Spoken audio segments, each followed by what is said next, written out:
Allez, salut tout le monde, ça commence à se connecter. Je vais saluer tous ceux qui sont en train de nous rejoindre. Salut Jean-Daniel, il y a Laurent Paco qui est là, Ben Bob, Nicolas, Bruno, salut tout le monde, Mathis, Gizmo, ça se connecte en masse. Pauline, Maël, bienvenue à tous. On va attendre quelques petites minutes qu'il y ait un maximum de gens qui se connectent et on pourra démarrer. Il y a un programme assez chargé ce matin. Salut Anne, bonjour à tous. Salut Luc, Nicolas, il y a Angélique qui se connecte. Plus léger que l'air, François Boisdens. Salut Benoît. Voilà, ça se connecte progressivement. Soisic, Guillaume, bonjour à tous. Bien vu Mathis, c'est le t-shirt de Torres, effectivement. Petit clin d'œil à Bruno Schwartz pour cette émission. Salut Sylvine. On va patienter encore une petite minute avant de démarrer. Salut Martin. Salut Charline, Léa, bonjour à tous, Agathe. Voilà, ça continue à se connecter, donc on va patienter un petit peu. Il y a un programme assez dense ce matin, j'ai hâte de vous présenter les invités. Salut Colline, Alex, Greg, bonjour à tous. Voilà, vous êtes déjà une petite cinquantaine à être connectés, mais ça continue à arriver. Vincent, Eric, là il y a la team Gordon Bennett qui se connecte. Pauline, Camille, salut Eric. Allez, encore 30 secondes et puis on va pouvoir y aller.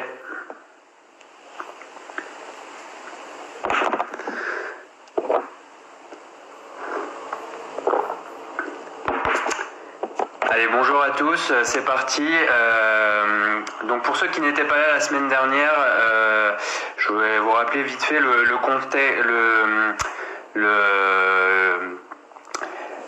quel est le concept un petit peu et l'idée qui se cache derrière ce live. C'est déjà le deuxième. Lors du premier, on a reçu 6 invités et l'idée en fait c'est de nous rassembler tous les dimanches matins alors qu'on est tous cloués au sol, qu'on aimerait tous être dans le ciel, même si je sais pas quel est le temps. On va faire un petit tour de France là ce matin avec nos 6 invités.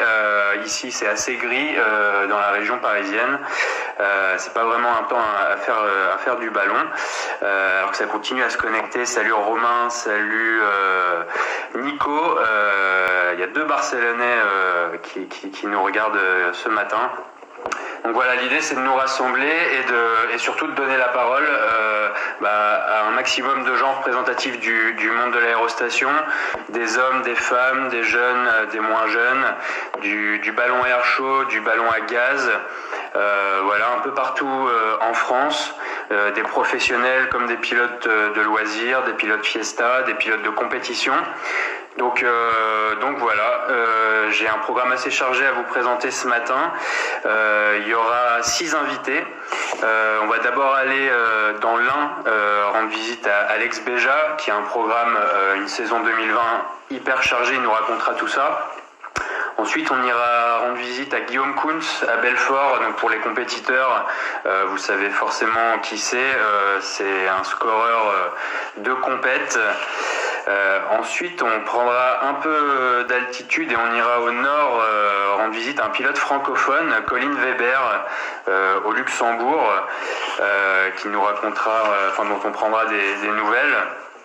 Ensuite, après le 3e invité, donc après Colline, on fera un mini break de quelques secondes, histoire de pas se faire avoir comme la semaine dernière où on nous a coupé un petit peu la chic, le live Instagram, le format de 60 minutes, on a une limite de 60 minutes imposée, donc on fera une pause de quelques secondes pour couper et puis on se reconnectera dans la foulée juste après pour aller rendre visite à nos 3 derniers invités. Donc il y aura la famille Chabert dans le Gers qui sont déjà connectés. Ensuite, on ira rendre visite à Martine Ami du côté d'Étampes, donc une pilote Fiesta que beaucoup ont croisé depuis un petit moment maintenant. Et enfin, on donnera la parole à Sylvine Beauvivre, donc la voix officielle, une des voix officielles de la FFA, mais qui pourra nous donner un regard et certainement peut-être des éléments un peu intéressants sur la suite du ballon avec le déconfinement qui arrive, et puis peut-être aussi quelques compléments d'informations sur le championnat d'Arc-et-Senans à venir. Donc voilà, un programme assez chargé. Évidemment, n'hésitez pas à commenter, tous vos commentaires sont bienvenus. J'essaierai de garder un œil sur vos questions et vos commentaires pour éventuellement les donner à nos invités. Et donc je vous propose de démarrer tout de suite.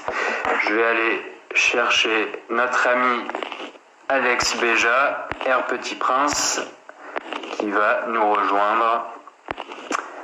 Encore faut-il que je le trouve, voilà, ça y est.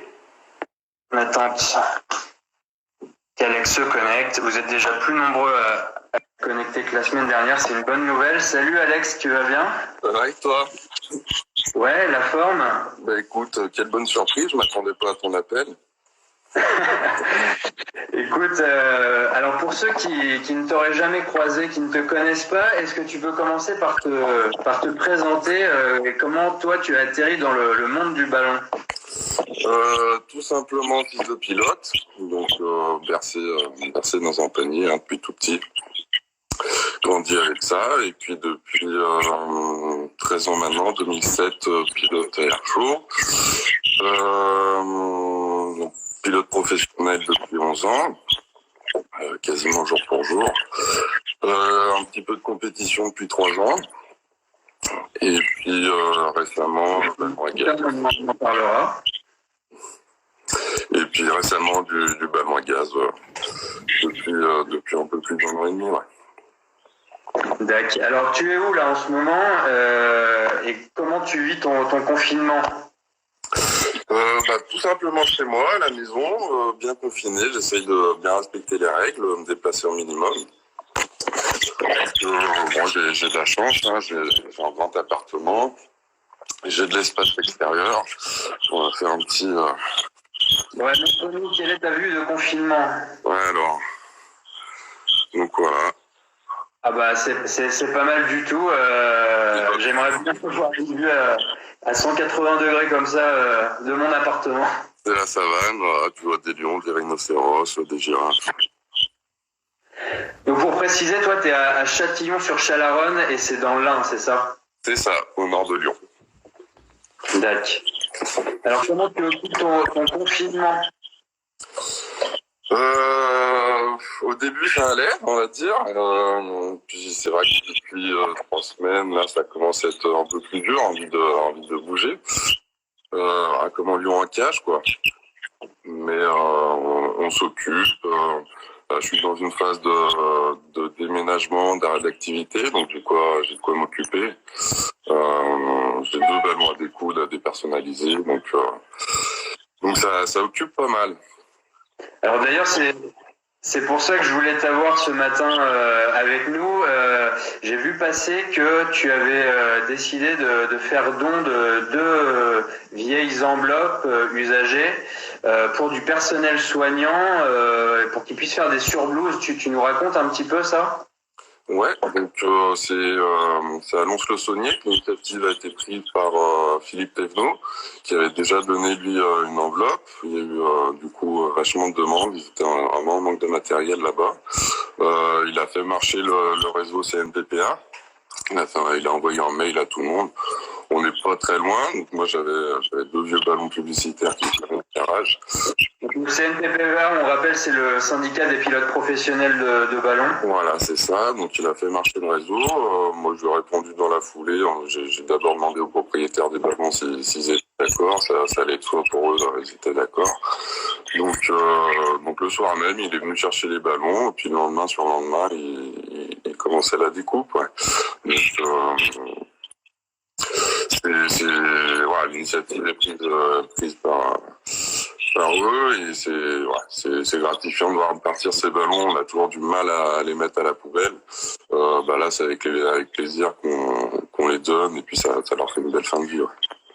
Ouais, et puis en fait, cette initiative, on a vu qu'elle a fait un peu tache d'huile parce que... Ça fait un peu effet boule de neige, ouais.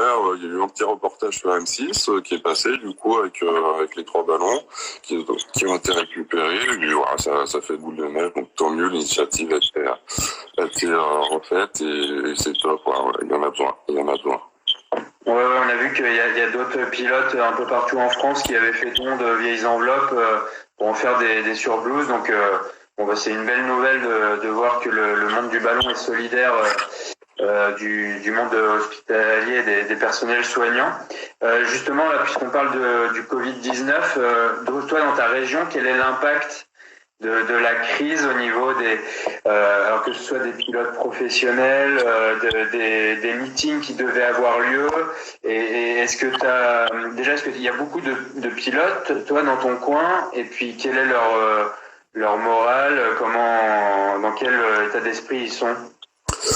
C'est sûr qu'il y a un gros impact économique pour tout le monde, hein, que ce soit pour les festivals qui ont été annulés ou pour tous les pros qui stoppent leur activité, où il y a quasiment très peu de ventes de billets, donc c'est difficile pour tous. Il y a eu beaucoup de meetings d'annulés, hein, je pense à Nonay. Moi, je été chargé à Nonay, à Rouen, à André-Vieux-Boutéon. Tout ça, c'est annulé. Et puis tous les pros à l'arrêt, on attend le feu vert, quoi.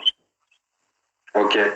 Alors toi, on va parler un petit peu de ta saison 2020 parce que tu as eu un programme très dense ces derniers mois et puis potentiellement très dense dans les mois qui viennent si jamais tout est maintenu.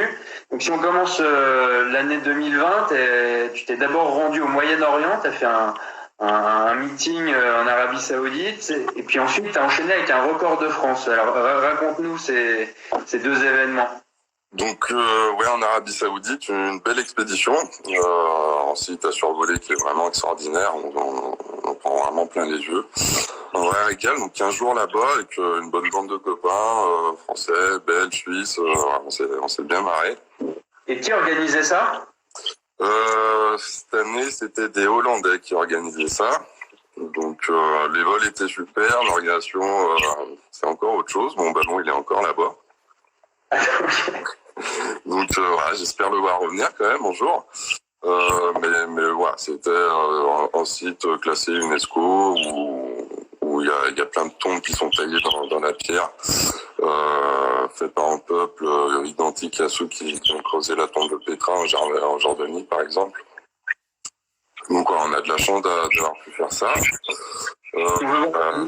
C'est sur ta page Facebook ou ton compte Instagram Air Petit Prince, si on veut voir des vidéos du Moyen-Orient et de l'Arabie Saoudite survolée. J'ai mis une photo sur Instagram hier soir, je crois, de l'Arabie. Ça donne un petit aperçu. Et peut-être je ne sais plus si je l'ai mis sur Air Petit Prince Facebook, je sais pas. Donc le début d'année a été un petit peu sauvé par quelques vols là-bas. Et puis après, au retour, on devait faire la David Niven Cup à Châteaudet en Suisse, ça a été annulé à cause de la météo. Et donc entre-temps, je continuais un petit peu chez moi, je regardais la météo. Et puis il y a eu un beau créneau météo qui s'est présenté pour faire une tentative de long vol. Longue durée, donc c'était un record que je voulais faire depuis un moment. J'avais fait une tentative il y a 2 ans, ratée de très peu, dans des conditions assez extrêmes, à moins 20 degrés pendant 13 heures, bref. C'était assez dur, et puis là il y avait de meilleures conditions, pas trop froid mais suffisamment pour avoir une bonne portance, et puis du soleil, très peu de vent pour la journée. J'ai eu la chance que Hervé Moine, il était dans le coin. Donc il m'a rejoint et puis on a préparé ça tranquillement la veille. La météo s'est confirmée, on a fait un petit dodo. Décollage très tôt dans la nuit, vers 3h45 je crois. Et puis après c'est de l'endurance et du mental, hein, parce que 14 heures en air chaud c'est quand même très long. C'est quand même très long. Tu peux monter jusqu'à combien? Première partie du vol, j'ai volé au plus bas possible. Forcément, donc j'étais de nuit, donc c'était 500 mètres obligatoire. Pour gagner un maximum de portance, hein, tout simplement. Dès que le lever de soleil arrivait, j'ai descendu au plus bas, à 50, 100 mètres, pour gagner un peu de portance, pour avoir la fraîcheur qu'on avait au sol. Et puis ensuite, j'ai commencé à monter tout doucement avec l'instabilité, les thermiques, hein, finalement, même s'il fait froid, on la ressent. Le soleil fait bien son action. Et jusqu'à être à 1000-1500 mètres au-dessus de Chalon à mi-journée, ouais. Et donc ensuite, on continuait. Bon, c'est de l'endurance, hein, c'est du mental, c'est long, on s'ennuie quand même un peu à un bord. Voilà, faut surveiller son palier, puis... Et tu t'étais déjà entraîné un petit peu avec la Gordon Bennett l'année dernière? Il y a cette endurance-là qui aide, mais c'est vrai que c'est complètement différent. Hein. Je dirais que c'était plus dur à faire 14 heures dans une montgolfière que faire 70 heures dans un ballon à gaz. C'est voilà, l'air chaud, t'es obligé de le surveiller constamment en gaz. Une fois que t'es en palier, tu flottes et tu laisses aller. Donc t'as des moments où tu peux te déconcentrer un petit peu, entre guillemets.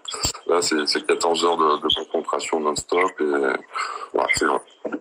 Alors, puisqu'on parle de la Gordon Bennett, est-ce que tu l'as refait cette année et de la même façon au niveau compétition et à air chaud cette fois tes objectifs, j'imagine que c'est le championnat de France et éventuellement championnat du monde si la sélection, je sais que les sélections sont en train de se faire, il y a plusieurs tours, il y a déjà eu 4 pilotes français sélectionnés, toi t'es 5e au ranking national, donc j'imagine que tu attends un peu avec impatience de savoir si tu vas être pris au 3e tour. Ouais, j'attends avec hâte de pouvoir intégrer l'équipe. Là, il y a une belle équipe, donc ouais, ce serait un plaisir de pouvoir intégrer cette équipe et bosser avec eux, puis découvrir l'international. Ouais. Donc bon, avant ça, les championnats de France qu'on espère tous. Hein, donc voilà, je pense que tout le monde est un petit peu frileux à s'inscrire. Je pense qu'il faut jouer le jeu jusqu'au bout. Ils travaillent dur eux, de leur côté pour que ça se fasse. Donc à nous de jouer le jeu aussi, on s'inscrit. Et puis on verra que si ça se passe, il n'y a pas de raison. Enfin moi je garde bon espoir. La Gordon Bennett, c'est point d'interrogation aussi. C'est compliqué au niveau de l'organisation parce que faut avoir l'accord de transit dans les espaces aériens de tous les pays. Et là, c'est vraiment un plus gros travail. Ça concerne pas un seul pays. Donc, est-ce qu'elle va avoir lieu? On va voir. Ils ont encore des réunions et puis ils vont décider, je pense, avant la fin mai, ouais. Bon, super. Le temps file. Du coup, avant de te quitter, est-ce que tu aurais une petite question ou un dernier mot à adresser à quelqu'un du monde du ballon, un petit coucou, ce que tu veux? Pas spécialement, ouais, j'avais pas pensé à ça. Non, mais après, si on peut dire un petit rêve, ce serait partager un podium avec mon frère en championnat, par exemple. Ouais, ce serait un truc à faire. J'aimerais bien. Greg et Alex sur le même podium en championnat de France. Il n'y a plus qu'à, à vous de jouer, les gars. Voilà, au boulot. Allez, salut Alex, merci beaucoup pour ta disponibilité. Merci à toi. Et puis à très bientôt. Bon courage. Ciao, ciao. Salut, ciao.